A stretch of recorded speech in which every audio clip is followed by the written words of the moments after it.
तो MP board के कक्षा 11वीं के विद्यार्थियों, जैसा कि वादा किया था एकदम रियल जीव विज्ञान का पेपर लेकर आऊंगा, तो आ चुका है आपका 6 जनवरी का एकदम रियल पेपर। 70 में से 70 नंबर पूरे आएंगे, इसकी 100% गारंटी है। तो बिना किसी देरी के चलिए वीडियो कर लेते हैं स्टार्ट।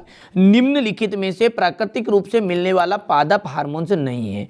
ठीक है, तो यहां पर ये जो 2,4-D है ये प्राकृतिक रूप से हमें पादप हार्मोन से नहीं मिलता है। ठीक है, शरीर का जो अशुद्ध रक्त है, अशुद्ध, वो हृदय के किस हिस्से में प्रवेश करता है, तो वो करता है दाएं आलिंद में। ठीक है, तो एकदम बार राइट रहेगा। पादप जगत के उभयचर है, पादप जगत के तो ब्रायोफाइट है। कोशिका सिद्धांत के प्रतिपादन का श्रेय किसे दिया जाता है, तो कोशिका जो सिद्धांत है उसका प्रतिपादन का जो श्रेय है वो स्लीडेन और स्वान को दिया जाता है। ठीक है, आगे बढ़ते हैं। यहां पर देखिए क्वेश्चन नंबर जो 2 है, ठीक है, क्वेश्चन नंबर 2 से क्वेश्चन नंबर जो 5 है यहां पर आप सही विकल्प का वो देखिए। प्रकाश संश्लेषण है, तो प्रकाश संश्लेषण जो है ऑक्सीकरण और अपचयन अभिक्रिया है।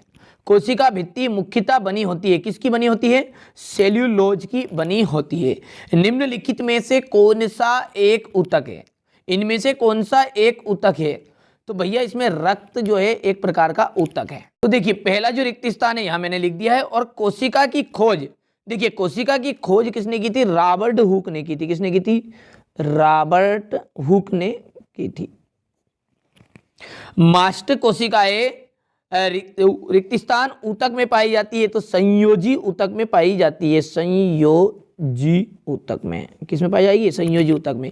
जल संवहन तंत्र, जल संवहन तंत्र जो है इकाई नोट मेटा, यहां पर लिख देता हूं मैं, इकाई नो मेटा। ठीक है, संघ का प्रमुख लक्षण है। माइटोकॉन्ड्रिया को, देखिए यहां पर माइटोकॉन्ड्रिया आएगा, उसको कोशिका का विद्युत घर कहा जाता है। तो यहां पर आ जाएगा आपका माइटोकॉन्ड्रिया।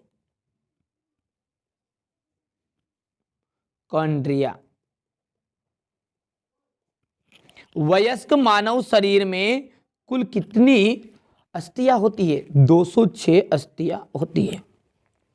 आरएनए में थाइमिन के स्थान पर पाया जाता है, तो आरएनए में थाइमिन के स्थान पर क्या पाया जाता है, तो वो पाया जाता है यूरेसिल। क्या पाया जाता है, यूरेसिल। ठीक है, सही जोड़ी। हृदय स्पंदन, हृदय स्पंदन का आपका आ जाएगा, ठीक है, पहला यहां पर ये लिख दीजिएगा लाल पेशी। ठीक है, लाल पेशी का माइग्लोबिन, केंद्र का प्रोकैरियोटिक कोशिका, माइक्रोप्लाज्मा। ठीक है, माइक्रोप्लाज्मा जो चौथा है उसका जाएगा मोनेरा, ये चौथा हो गया है। रक्त जो है तरल संयोजी ऊतक है, ये 5वां हो चुका भैया। छठा जो है एबिसिलिक अम्ल, तो एबिसिलिक अम्ल जो है वहां आ जाएगा आपका वृद्धि। ठीक है, यहां पर जो छठा आंसर है वहां आपका नहीं है, तो इसमें देखिए यहां पर गलत ऑप्शन दे दिया आपका ये। ठीक है, क्योंकि आपके जिले के हिसाब से बनाया तो थोड़ी बहुत मिसप्रिंटिंग इसमें हो चुकी है। तो इसका जो आ जाएगा वृद्धि रोधक हार्मोन आएगा, तो यहां पर लिख देते हैं वृद्धि। ठीक है, वृद्धि रोधक हार्मोन। एक वाक्य में उत्तर, एक मानव शरीर परिकिंज तंतु कहां पाया जाता है। ठीक है, तो यह जाएगा हृदय के नीले दीवार में। क्या लिखेंगे यहां पर, हृदय के नीले की दीवार में। एक अम्ली और एक क्षारीय अमीनो अम्ल के नाम बताइए।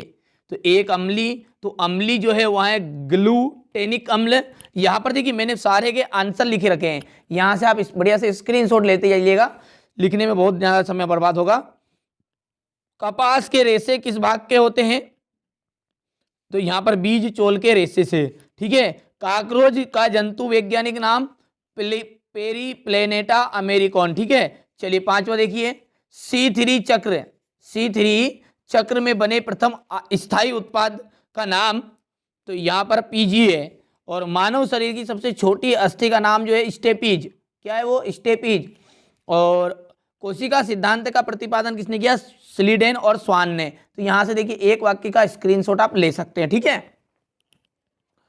अब देखिए ऑक्सीजन ऋण क्या है, पेशी थकावट क्यों उत्पन्न करती है, मिश्रित ग्रंथि क्या होती है, दो उदाहरण भी दीजिए, संघ पोरीफोरा के दो लक्षण, जीवों को वर्गीकृत क्यों करते हैं, जाइलम और फ्लोएम ऊतक के कार्य, वसी ऊतक के प्रमुख कार्य बताइए, मूल शीर्ष के क्षेत्रों को दर्शाता हुआ एक स्वच्छ नामांकित चित्र बनाना है, समसूत्री विभाजन को समविभाजन क्यों कहते हैं, कार्बोहाइड्रेट के दो कार्य लिखिए, ठीक है। यही आपका 6 जनवरी के दिन हाल एमपी में आएगा, ठीक है। बहुत सारे जिलों में फंसेगा भैया, एक ही जिला नहीं है, पढ़ के जाइएगा, अच्छे से नंबर प्राप्त करना है तो, ठीक है। चलिए इसके बाद क्रेब्स चक्र के महत्वपूर्ण दो बिंदु, असंग आर्थ्रोपोडा के दो लक्षण, आवृत्ति बीजों के दो प्रमुख लक्षण बताने हैं, ऑक्सीशोषण क्या है समीकरण दीजिए, ठीक है। फाइटोक्रो क्या है इसका महत्व बताना है, और एक प्रारूपिक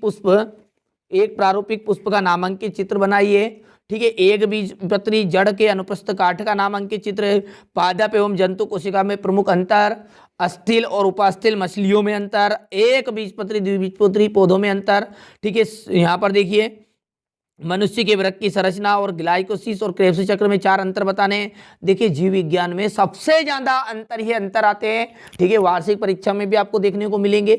आप बेधड़क रहिए, बिल्कुल भी आप चिंता मत करिए, मैं हूं जब तक आपको कोई चिंता करने की जरूरत नहीं है, ठीक है। वार्षिक परीक्षा के पेपर भी देखिए, अभी तो अर्धवार्षिक जो पेपर है वो अलग अलग जिलों में आ रहे हैं अलग अलग हिसाब से, लेकिन वार्षिक पेपर जो है सभी का सेम आएगा, ठीक है। कोई आपके केंद्र के हिसाब से वार्षिक पेपर नहीं आता, पूरे एमपी का एक तरह का पेपर आता है, ठीक है। तो उसकी तो चिंता आप बिल्कुल मत करिए, एकदम रियल पेपर 100% गारंटी के साथ दूंगा, ठीक है। एक